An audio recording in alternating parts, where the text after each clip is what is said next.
Well, whether you realize it or not, pretty much everything that we do influences people in one way or another. The problem is that most people don't have the skills or understanding of how to influence correctly, which often leads to relationship strain and challenges. So I'm excited for today's episode. I've got my friend Brian Ahearn with me, and we're going to be talking more about influence, but some practical things that you can take away and actually improve your life, have more success, and actually be happier too. So with that, let's roll that episode. All right, Brian. Well, welcome, my friend. I'm excited to have you back.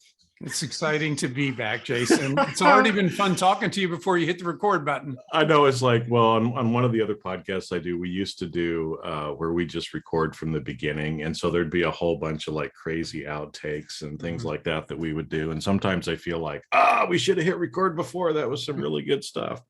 But I'm excited to have you back because we have a lot of the same kind of passion. We're the same kind of guys in what we're trying to accomplish in this world too, in helping people. And so what you talk about, what you're an expert in, is amazing, and it's something that everybody needs to know, right? So maybe just give a quick background on yourself, because again, if people don't know you, they should know you, and there's some serious reasons why they should. So well, I spent more than 30 years in the insurance industry, and during that time came in contact with the work of Dr. Robert Cialdini, the most cited living social psychologist in the world, on the science of ethical influence. And I was so intrigued by it back in the early 2000s that I pursued getting certified by him. And I'm one of only a dozen people in the world who holds the Cialdini Method Certified Trainer designation now. And it was almost 3 years ago that I left my corporate role to pursue influence people full-time, where I now work with individuals and organizations, speaking, training, coaching, consulting, and writing about the science of influence and how they can bring it into their daily lives and benefit from it. Yeah, and so I just want to recap something, because I think sometimes when we say things, people don't get it the first time. So everybody who's listening, right? The reason you need to listen to Brian, you've probably heard of Robert Cialdini and the books Influence and Persuasion, right? You probably heard of that. You might have even read the books. Well, Brian is one of, did you hear that? A dozen people in the world who's actually been trained and certified by Bob. So the guy knows what he's talking about. And so I'm excited to have you back, because I know you're in the process of releasing a new book, right? So tell us a little bit about that book, because I want to get in and talk about some of the characters. You wrote this book in a different way too than what you've done with your previous book. So kind of explain a little bit about that, and let's get in and talk about some of the characters and some of the stories and learnings that we can get from this. Well, the book is called The Influencer, with the subtitle Secrets to Success and Happiness. And it's really a business parable. So my first book was a business/psychology book, Influence People.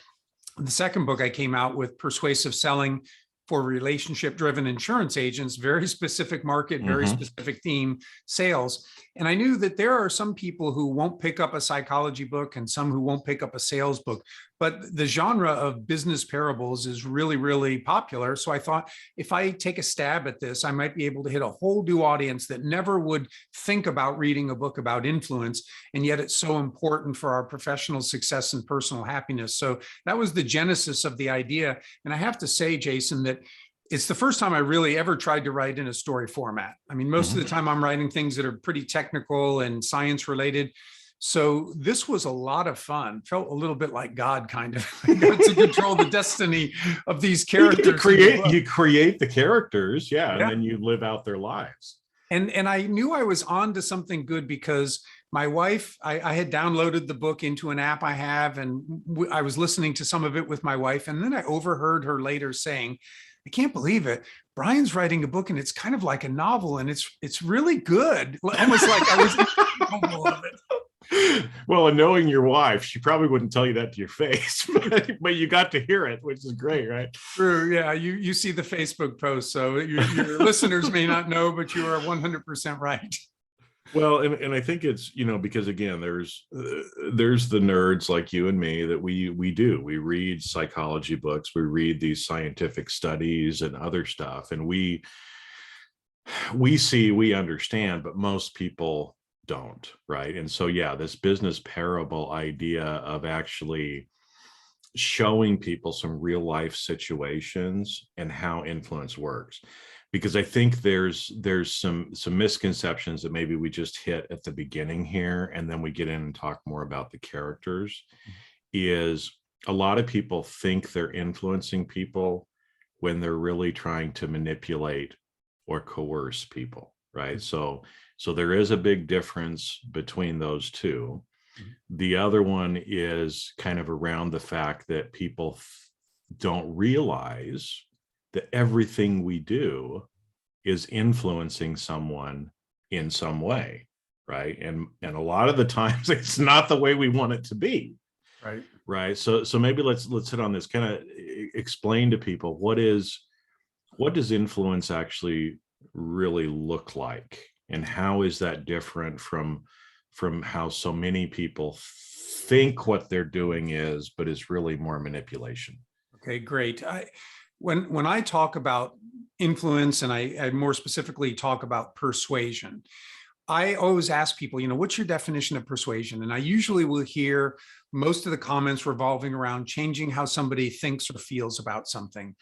And that might be a good first step, Jason, but it's not always enough. And frankly, sometimes it's not even needed, because I look at persuasion and I use Aristotle's definition: the art of getting someone to do something that they wouldn't ordinarily do if you didn't ask. So if you think about that, changing how somebody behaves based on how you communicate, that's really what it comes down to. If you change how somebody thinks or feels, that can be great, but sometimes it's not enough. I mean, we've probably all had conversations with people where we've shared information, we've changed how they thought or felt about something, but it didn't translate into any kind of behavior change. And quite often what we're looking for is for somebody to do something. So that's how I focus on persuasion. Now, if we can change how somebody thinks and feels, then the beauty of that is sometimes it will take on a lasting impact. Because if it changes how I think and feel, and then I start behaving in accordance with that, it can change my core identity, and then I will more easily live to that core identity. So that's how it can take on a lasting change. So for me, that's persuasion.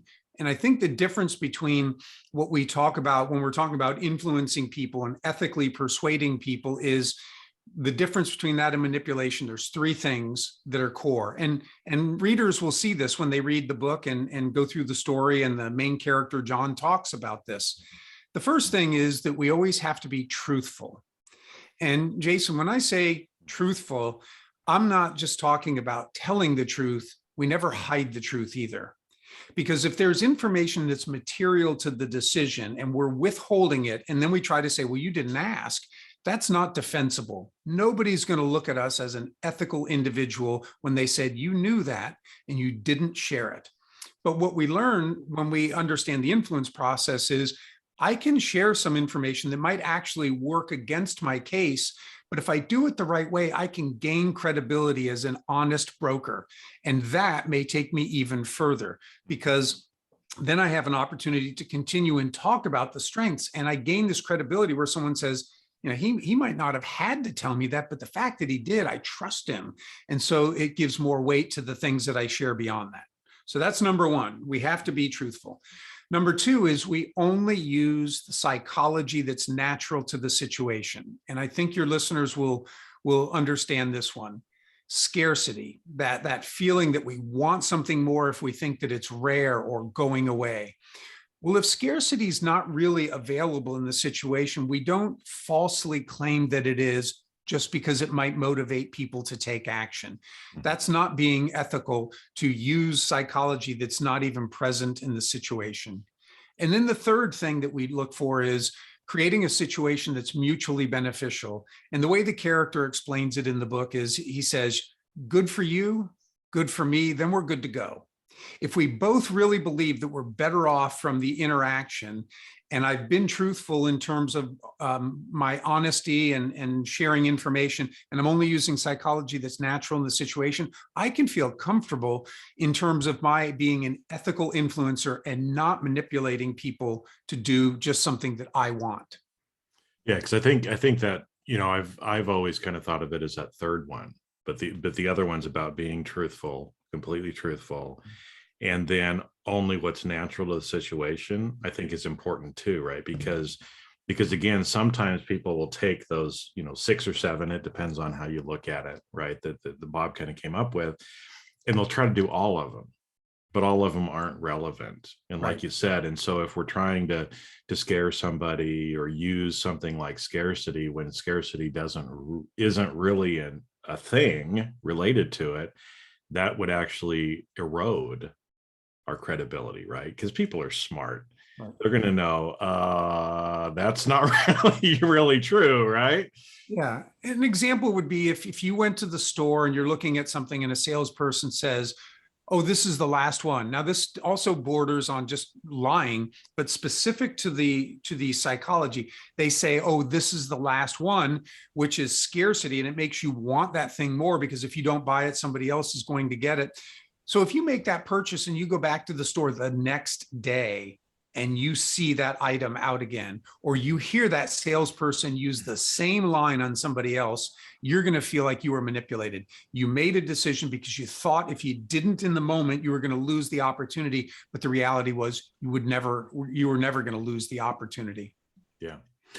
Well, and the last one about, good for you, good for me, good to go. I think that's where, Adam Grant in one of his books talks about takers, matchers, and givers, Mhm. right? And I think so much of the time, it's like, what is our intention behind what we're doing? Mhm. So if we're influencing somebody, it should be mutually beneficial, right? Right. We're not the snake oil salesman, the slick used car salesman of just trying to get some sucker to buy this lemon of a car, right? That's good for us, Mhm. but it's not necessarily good for them, right? So a lot of it seems to kind of go back to the intention of why are you doing this, and even in sales, right? So I'm not bad mouthing sales. I mean, but a great salesperson realizes, right, that it's in your best interest to have this, whatever it is, right? They know that your life is going to be better as a result of it. Mhm. And it seems like they're thinking about you and your best interest. Yes, they're going to get the commission. It's going to be good for them. But if it's not good for you, that's kind of when they cross the line, I think, right?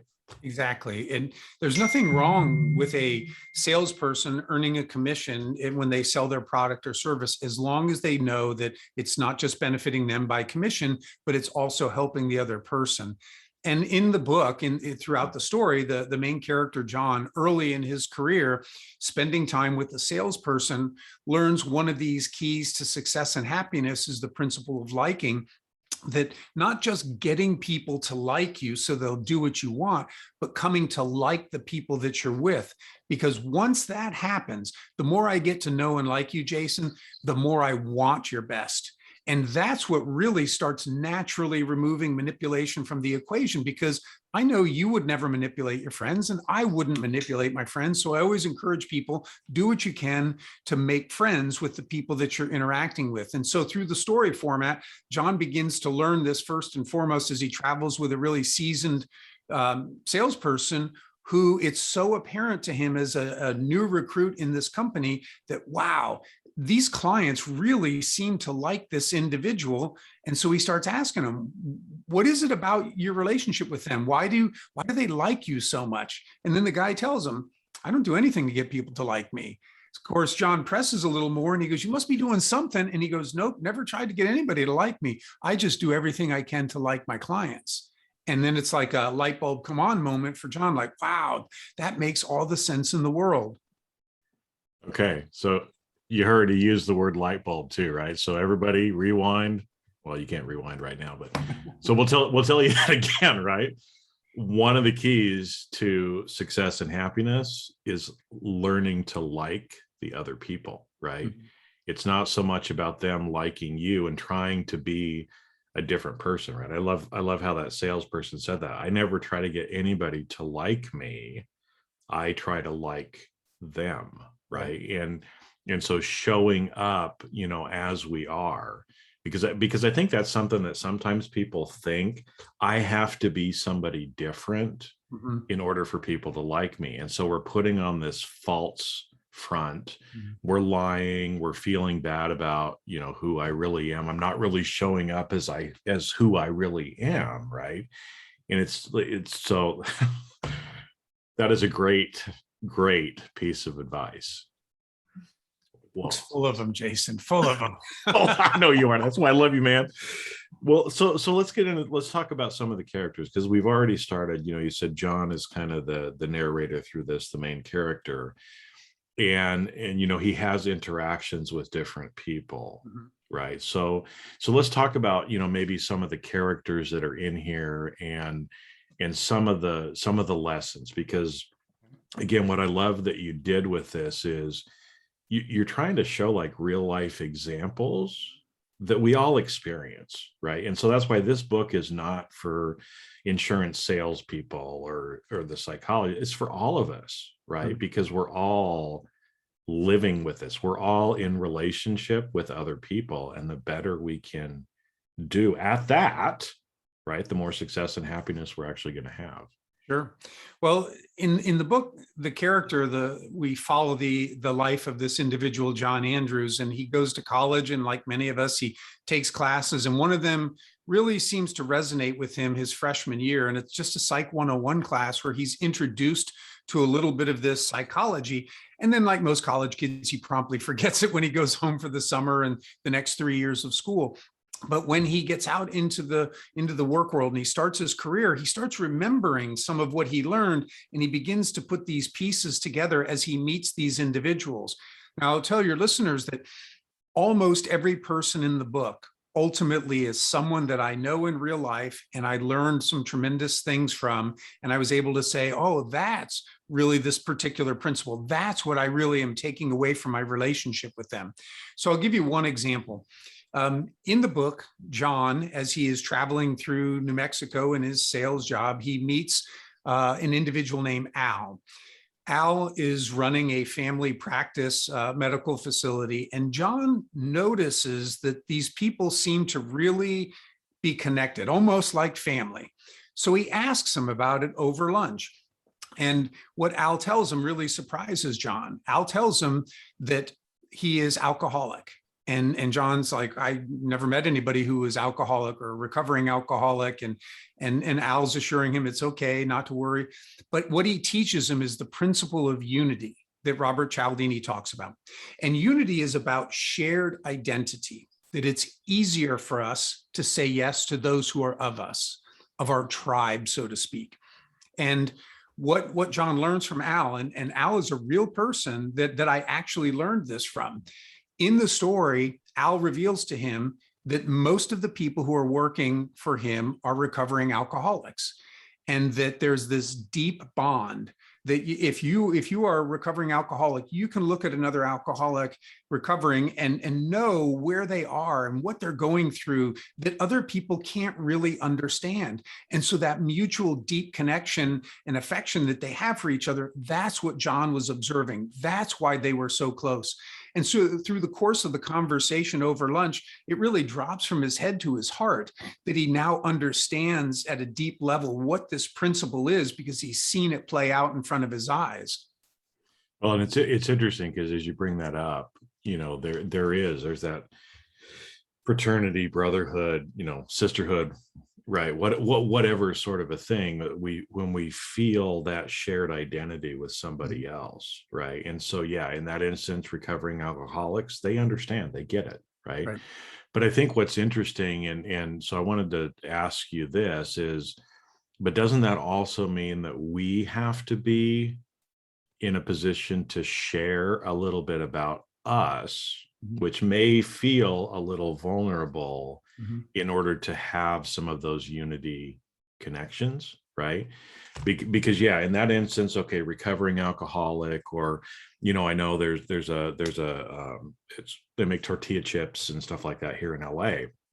They hire a lot of people out of the criminal justice system, right? Mhm. People who've come out of prison, jail for something. A lot of people won't hire them because of that. They specifically do that because they're trying to help rehabilitate. So it's got that same kind of a feeling to it. But in order for us, right, to find our tribe, don't we have to actually open up and share a little bit more about who we actually are, even when it's something that we might be embarrassed about? Like, hey, I'm a recovering alcoholic, right? Some people might be ashamed or embarrassed about that. Yeah, if you don't find that out about somebody, then it will probably be up to them to be authentic and feel comfortable sharing that. My friend Al, who is a real person that this individual in the book is based on, did just that. It was over 30 years ago when I had just started with the insurance company that I'm no longer with. And I was about 6 weeks into my job there, and I get a call from Al. And we start this conversation, and he basically says, look, if you've been looking at any of my work and you have questions about it, I got to be upfront with you. I just got out of 6 weeks of alcohol rehab, and I'm on the road to recovery, and I'm taking the steps. And I just was so blown away by his honesty. And we formed a deep connection that here we are more than 30 years later. I'm hopefully going to see him in just over a week when I'm out traveling some. But it was amazing to see his recovery and to see how he is now helping people. And so that's what I learned from him. But it did start with him being authentic about, here's who I am and this is what's going on with me. And what I found too, Jason, is when I'm that way with people, they naturally start opening up. It's kind of the reciprocation, the rule for reciprocity, that when you are very self-revealing, it gives people freedom to feel like they can be revealing with you in a trusted way. Yeah. Yeah. And again, it's that you got to give before you get, Right. from the reciprocity side. But I think it's, it also then seems like it's incumbent upon us as maybe the other side of that, Mhm. right? That when people share something about themselves, that we need to be curious about that. We need to ask about it. And especially if there's things that maybe come up. So that we go down that path, I guess is what I'm saying. And the reason I'm thinking about this is somebody that I didn't know. It was our first time of actually having a video call where I was getting to know this person better.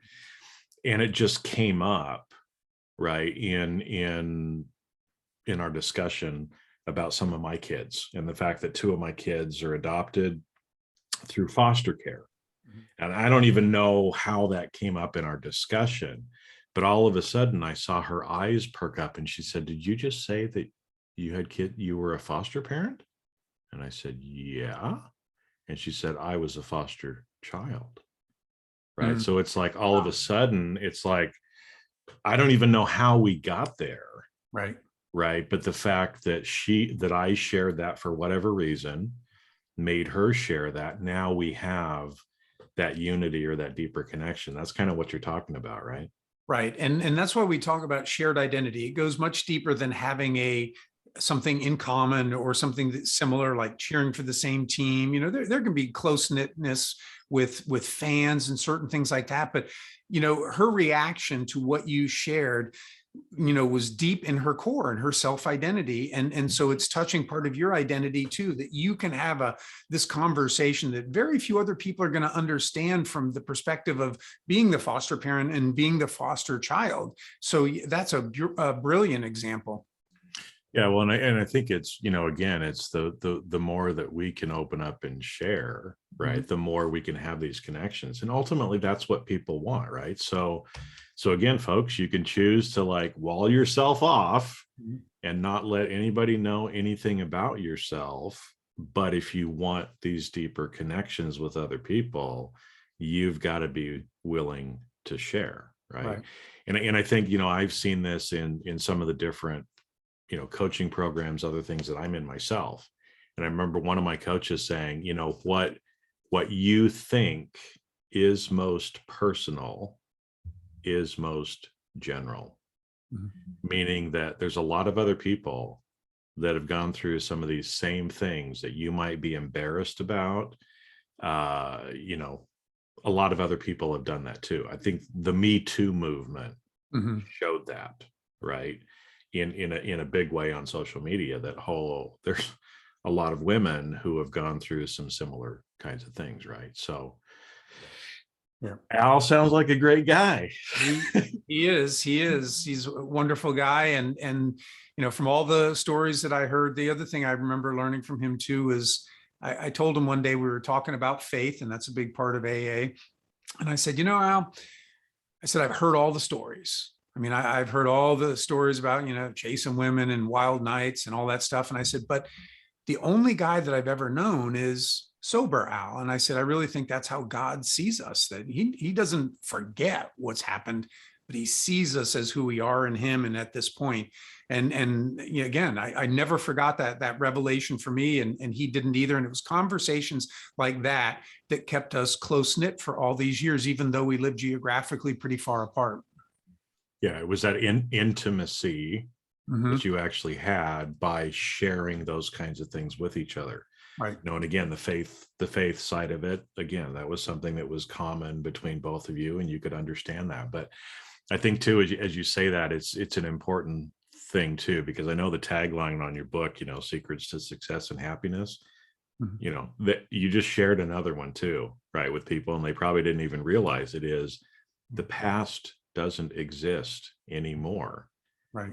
So why beat yourself up about it? Again, if you're a person of faith, God sees you as you are now, right? And all of us should see each other and see ourselves exactly as we are now. And something I'll say, this isn't a book, but we joked about, we'll see where this conversation goes. We didn't know it was probably going here. A really good friend of mine defined intimacy this way: into me, see, meaning I'm going to let you see into me. That is my intimacy for other people. And I think that when we take that step, and it can be a little scary, but when we take that step, that usually reciprocation usually comes back, where people again feel comfortable, like, wow, you're revealing something about yourself, and I can feel confident, trustworthy that I can do the same with you. And now we have connection. Yeah. Well, and it's one of those too, where so many people want intimacy in their life, but they're not willing to be intimate with themselves or with the other person. Because like you said, we have to share something personal about ourselves. And again, it's not about oversharing or anything like that, but there are those certain things that will connect us together. And obviously, when you have that kind of a connection with people, you have more of an influence over them because they trust you, they get you, they realize, right, that's that third one that you talked about, is mutually beneficial, right? I know we're friends, and I know that you're never going to say or do anything to me that wouldn't be in my best interest. Exactly. Even if I might not understand it at first, right? Like if I'm doing something stupid and you're like, Jason, pull your head out of your ass. Right? It's like, I know Brian's coming from a good place in telling me to pull my head out, right? He's not doing it to try to beat on me. He's doing it to try to help me because he loves me and he knows me and we're friends, right? Yep. So, all right. Well, what are some of the other characters that you'd like to talk about, so we can learn some more of these secrets? Like I said. So there's another character in the book, and in the book, his nickname is Bud, B-U-D. And he is modeled after a friend of mine whose nickname is Pud, P-U-D. And most people probably don't hear that nickname. But in the book, John and his wife, Abigail, they move in beside as neighbors to Bud. And they start to realize something, that, man, this guy, he's like always helping everybody in the neighborhood. And he always seems so happy in doing so. And so John has a conversation with him one day after they're done cutting the grass and they just got a beer and they're talking. And he brings that up to him. And he says that he notices he seems to get more joy out of seeing his friends happy than his own happiness. I mean, he just like, he's pulling for them even more than he's pulling for himself. And then Bud starts to reveal, he's like, well, I learned a long time ago, it's better to give than receive. And that the reward when I give is the joy that I get. And then he says, and I started to realize my joy can be unlimited by the ability for me to give and help people. And then John is like taken back and he's like, did you grow up in church? And he says, no. And he goes, but that's better than any pastor I've ever heard say that. And then the guy's joking about, well, I think I like scotch too much to be a pastor. You and me both, buddy. He's my friend, he enjoys his drink and he loves life, and you can't help but having fun when you're around him. And I really did learn that because one year we were out in California and my friend Pud, his daughter was getting married, and Jane, my wife, really wanted to play Torrey Pines. We were down in San Diego and she's like, oh, I so want to play that because they played the US Open there. And so my friend is like, what time do you need to be at the course? Because I got a car. And she's like, well, we probably need to be there by 6:30. Okay, be downstairs at 5:45. And true to word, he was there and she got on and I'm watching him and he just seemed happier for Jane than even she was to get to play. And that's such a rare quality. And anyway, in the book, this guy Bud brings that to life. And again, John lays hold of that and he starts to realize too that, you know what, by giving and helping, my joy is unlimited. And so I've learned that from my friend, and now I can share that with other people, and hopefully they'll get touched in the same way that I was when I learned that. Well, yeah, and I think it's, that's one of those life lessons that often we never learn, or we learn too late in life, right? Because, I'm no different than anybody else. I mean, there's a lot of times in my life when I'm all about me, even though I think I'm about, helping or serving, a lot of times when I've done things, I realize after the fact, and I'm a little embarrassed about it, is that, well, was my intention really in the right place? Or was I still thinking about what's Jason going to get out of this? Yep. Right. And it's that point when you can switch that, like the character Bud does, that if you're really happier and looking for other people's success and helping them, it becomes unlimited, right? Because you can have the fancy private jet, you can have the Rolls Royce, those things at the end of the day, after you got them, they don't really mean much. Yep. But these relationships, it sounds like, do. Unless you can take those good things that you've gotten and you can share them with people so that they can say, wow, I've never been on a private jet, or I've never been on a Rolls, and thank you so much. And now you're giving to create that happiness for people. And hopefully you can step back and say, thank you, Lord, that I got this Rolls, whatever that nice thing is, and that other people who might not have had an opportunity get to share in this with me. Yeah, because that's where, again, it's by yourself, not a lot of fun. Right. But when your friends are around you, and yeah, I would love to have a private jet. Maybe someday I will, right? And I'll say, hey, pilot, go out and pick up Brian. Right. And having relationship with people is important too, because, when I was out in California a couple of years ago and we had an opportunity to meet, you got to meet some of my friends, but you got to meet Jane. And for all the joking that I do on Facebook about her, and it's all in good nature and it makes her laugh too. But I always tell people, and this is a God's honest truth, anything I do is better when she's there, because I feel I can be myself most authentically, because nobody gets me like she does. And so all that banter that we have, and sometimes it makes people's eyes go wide, like, what did you say that? And she starts laughing, but I just feel like I can be so free around her. So it doesn't matter if I'm hanging out with the guys or whatever I'm doing.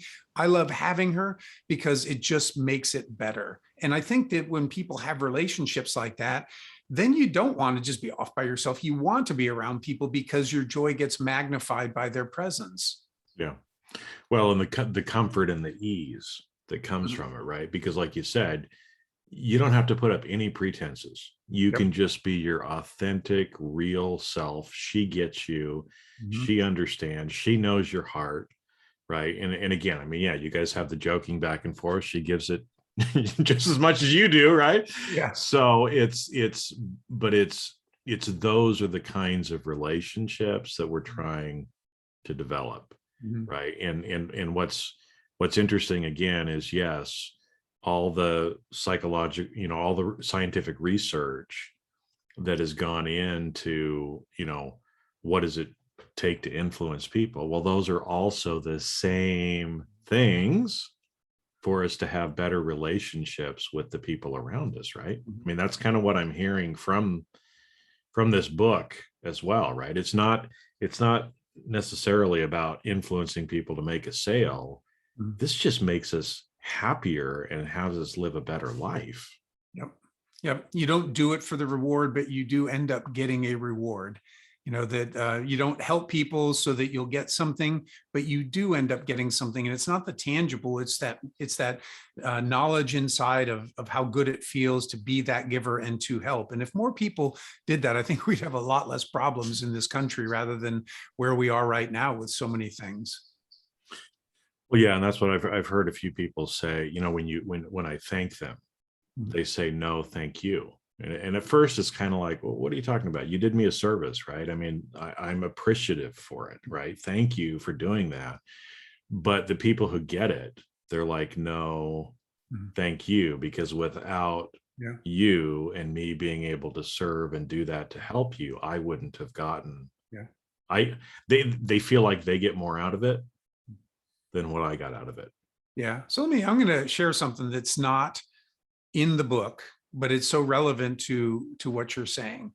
I got back on the road not too long ago. I was in another city, and one night I didn't have plans to have dinner with somebody, so I was going to sit down at the bar. There's only two seats available. One guy is sitting in between the two seats, and it looked like he had some kind of disability. I mean, the way he was moving, the way he was talking, and truthfully, and I know this isn't the right attitude, but truthfully, I was like, do I want to sit here? Do I want to get into this conversation? I wish Jane or Abigail were here because they do work with people with disabilities. Jane plays golf with a blind man, and Abigail is an interpreter for the deaf, and that's so out of my comfort zone. But I felt like a little prompting, and I believe it was God. And I sat down and started having a conversation with this guy, and it turned out he had no disabilities. He just was really, really drunk. I mean, really drunk. And I won't go into his situation, but I sat there for hours and had a great conversation with him. And I said, hey, I really enjoyed talking to you. Here's my card, and if you want to connect after this, feel free to. Well, he did. He connected with me on Facebook, and he started messaging me later, and we ended up having a conversation a few weeks later, and he revealed some things about where he was at in life, and he said, why did you choose to talk to me? And I said, well, I'm gonna be honest with you, I didn't really want to, but I was feeling this prompting.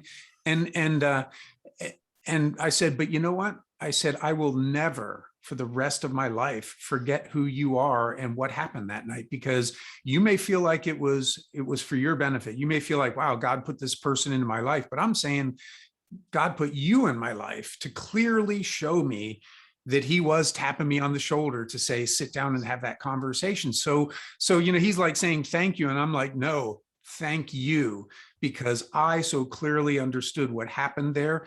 And I think that there's going to be a relationship that goes on for a long time, but I will never, ever forget you. And we had a wonderful conversation after that. And those are the kind of things, although that's not in the book, but those are the kind of things that I want people to draw out of the book, that this isn't just about do stuff to get what I want. It's about doing things that genuinely benefit people. You will get a reward for that, and you will feel better, and everybody wins. Yeah, because you had to get out of your comfort zone though to do that, right? So again, some other lessons for people that are sitting here learning, right? Is it's like if you want that kind of intimacy in your life, if you want these kinds of things to happen, sometimes we actually got to get off our butt and go do stuff, right?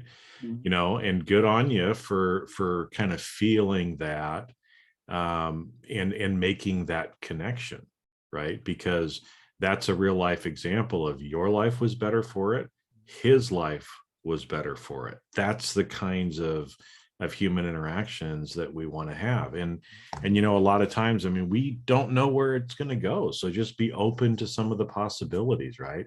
And now to uh, circle back to the character Al in the book, in real life, I told this person about Al, and I said, would you be interested in talking to him? Because, you know, he's been sober more than 30 years. And he said, yes. And I've hooked these two people up. And my wife is like, oh my gosh, it's like your book is playing out in real life. And stuff. I'm like, because the character John does bump into somebody later in the book who's got a drinking problem, and he hooks him up with Al in the book. And so, yeah, it was like, wow, this is playing out now in real life. And it was just so wonderful to be a part of it all. well, that's what happens when we create, my friend. Mm. Things come to pass. That's another topic for another podcast episode, probably. But you know, thanks for coming on. This is it's really good stuff. I mean, I love you. I love what you're doing. And any final thoughts, you know, for people on this? I mean, obviously, go out, get Brian's book when it drops. You know, so make sure we'll let people know where that is. I think they can get it off your website, but it'll also be on Amazon. So maybe if you want to share that information. Sure. So my website is influencepeople.biz, B-I-Z. And so once the book is available, there will be links from the book. And yes, it will be on Amazon. It will be in paperback and ebook versions. So yeah, I'd say, you know, go out there and pick that up. I would love for people to read it and take away some of the interesting things that we've been talking about here. And that the goal for that, and the goal in what I do, Jason, and we were talking about this earlier, my mission for my business is professional success and personal happiness. And I really believe that if I can teach people how to ethically influence others, getting people to say yes to you at the office, it's pretty critical for your success. You'll enjoy more success if you understand how to do that. But when you go home and you have conversations and interactions with your kids, your spouse, your neighbors, if you are able to communicate that makes it easier for them to say yes to you, you're probably going to have more peace and happiness. And so that's what I want people to draw out of the book. And that's why the subtitle is The Secrets to Success and Happiness. Most people will intuitively understand what I'm sharing in the book because it's human psychology and they're human beings. But they don't sometimes step back and think about how to put that into practice. And as we talked about earlier, you know, when we talk about being authentic, everybody would love authenticity, but they're always waiting for the other person. But when we start to learn that if I take that step, reciprocity is at play, most people will reciprocate, and I can start having what I want by giving what I want. Yeah. Well, and that kind of reminded me, you know, something I think that we talked about before we hit record that I want to make sure is the intentional nature Mhm. of this as well, right? Because what you just said, right? We want to wait until the other person does something. That's not how it works, folks. You got to be the first one. Mhm. And we have to actually be intentional about it, right? I mean, you can choose to just randomly, you know, bing around in life and get to some random place, but wouldn't you rather be a little bit more intentional Mhm. and actually get to where you want to go, right? And sometimes that means us being a little uncomfortable. Like, do I really sit down to next to that guy at the bar, right?